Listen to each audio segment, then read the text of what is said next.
you are 4 times more likely to be murdered by a close relative than win the national lottery.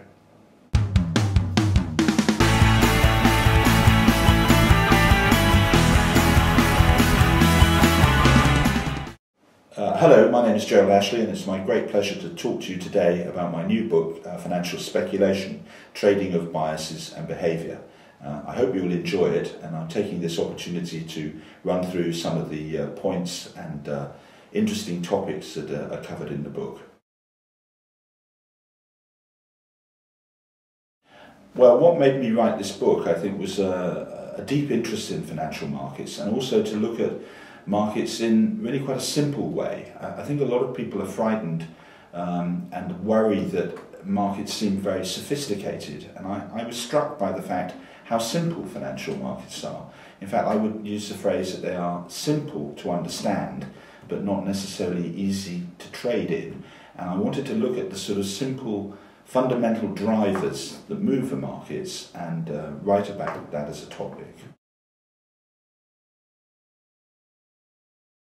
I think the most important part of the book, or the most important message of the book, if you like, is to look at human behaviour. Human behaviour is central to the activity of financial markets. Financial markets are not just about data, charts, company results. They're about how the individuals and groups and investment companies react to the information that's in the marketplace, and equally how they react to the information that they think is in the marketplace. So in fact, financial markets appear to be a large hall of mirrors of information and disinformation. And I hope in this book I've explained a lot of the aspects surrounding that information game and how we as individuals and groups of investors react to it, and hopefully how we can profit from it.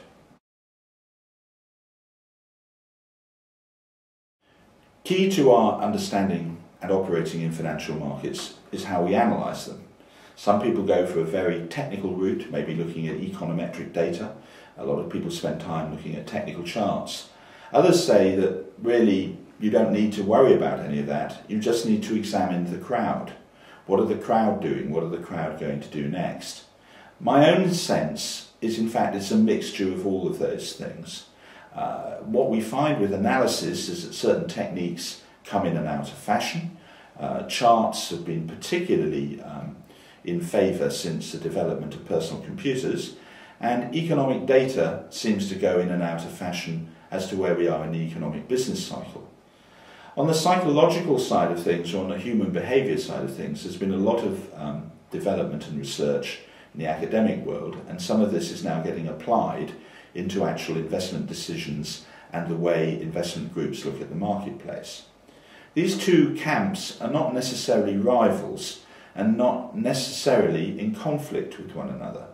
Like most things in life, it's about striking a balance and finding what are the right techniques for you as an investor. What do you find you're most comfortable with and how you can use it to your own benefit? There is no right or wrong answer in financial markets. It's in many ways an unanswerable question. The issue is about how we can try and understand the overall market and its overall sentiment and direction. There is no precise answer, but I think we can fumble, if you like, towards a general understanding of sentiment of markets at different times in the cycle.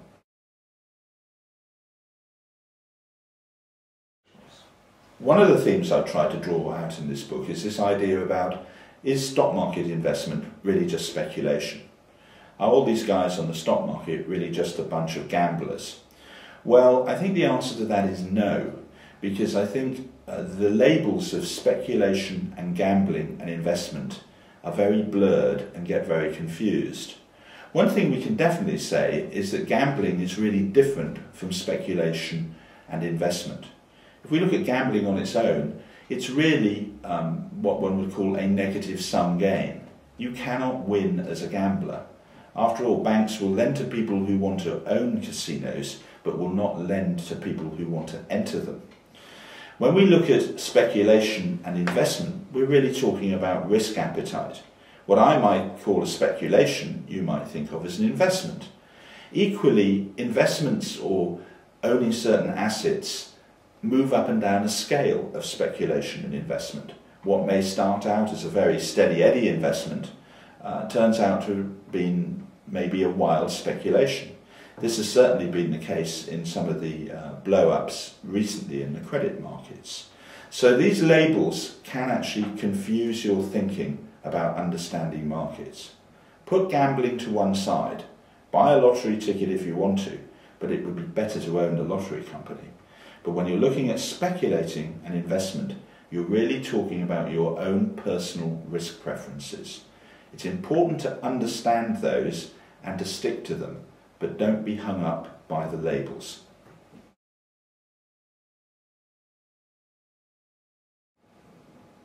People sometimes ask me if financial markets have changed, whether they're different from 20 years ago, 30 years ago, or certainly say 100 years ago. I think the truthful answer to that is in parts. Certainly the instruments and the availability of what we can trade has changed a lot, even over the last 10 or 20 years. But what has not changed has been the basic human nature and human drive behind financial markets. What is it that causes booms and busts? Not all of it is down to human behaviour, but a large part of it is. One of the characters I mention in my book is Jesse Livermore, who was a famous speculator in Wall Street in the 1920s. He was famously short of the Dow Jones constituent stocks at the time of the 1929 crash, and as a result made a large amount of money. And he had a little quote that went along the lines of that Wall Street never changes. The people change, indeed the suckers change, the market prices and the information changes. But Wall Street itself doesn't, because human nature doesn't change. And so our market's different, the terminology has changed, there are differences in the way we trade because of taxation and regulation, but what drives the human impulse to buy and sell and borrow and lend is still there and always will be. I think some of the favourite things I have personally in the book are looking at past examples of what's happened in financial markets. It strikes me as really interesting that financial markets seem to go round and round the same sort of wheel or cycle of events. The names change, the events are always different, maybe the circumstances and the background is different, but the overall reaction of markets always seems to be the same. People talk about boom and bust, bubbles and crashes, and these cycles go around and around all the time. And I found it personally interesting to write about past examples of that, and I hope the reader will find them interesting as well. They should be quite instructive, actually. Hopefully, the main lesson that readers will take away from this book is to understand and to be aware of their own investment behaviour and people in the marketplace around them.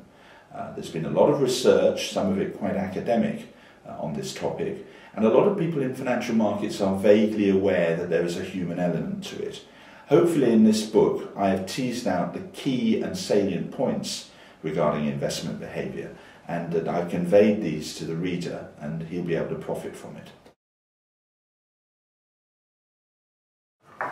Finally, I hope I've covered the most important aspects of the topic that I have written about in my book.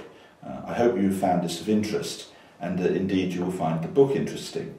Financial speculation and markets and all the actors and people who are involved in it are a fascinating crowd, and it's watching and understanding that crowd that is the main message.